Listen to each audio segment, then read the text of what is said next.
سلم بالكسر، سلم وليس سلم. تمام؟ سلم.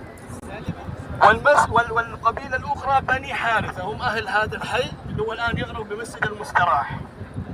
فقالوا كرهنا أن ينزل فينا قرآن لأنه هذا ليس شرف. جميل؟ هم الطائفتان منكم أن تفشلا.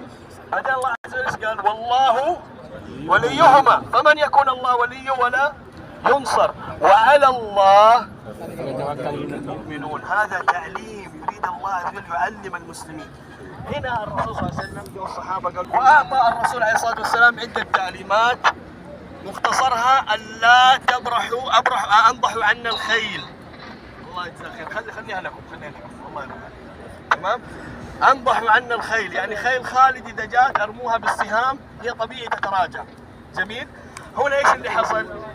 قال لهم عليه الصلاة والسلام لو رأيتمونا نغنم، في رواية لو رأيتمونا يتخطفون الطير. يعني ايش يتخطفون الطير يا شباب؟ يعني خلاص ماتوا والطير ينزلون. يا سلام، يعني ماتوا واصبحت، لا مو اصبحوا مهزومين، ماتوا صارت جيفه وياتي الطير ياكل منها.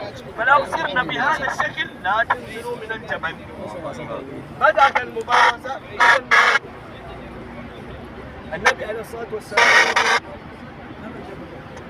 هذا جبل الرماة، وهذا الجبل الكبير هذا الجبل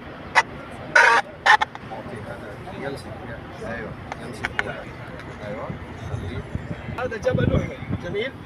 جبل الرماة اللي احنا عليه الآن، وجبل أحد هذا الجبل الكبير. جبل أحد عرضه ما يقارب 7 كيلو وطوله تقريبا عرضه 3 كيلو وطوله 7 كيلو. هذا الجبل فيه إثبات نبوة الرسول صلى الله عليه وسلم، نتحدث عنها إن شاء الله في الباص. لكن نريد أن نأخذ تفاصيل سريعة عن غزوة أحد. عليه الصلاة والسلام جعل 50 رامي على هذا الجبل، وبدأ في بداية الأمر صف الجيش ما بين جبل الرماة وجبل أحد. يعني هذا الآن في هذه المنطقة هنا جيش الرسول صلى الله عليه وسلم، المسلمين في هذه المنطقة، ووجوههم على حسب ما ذكر ابن إسحاق إلى المدينة، يعني بهذا الاتجاه. تمام؟ قريش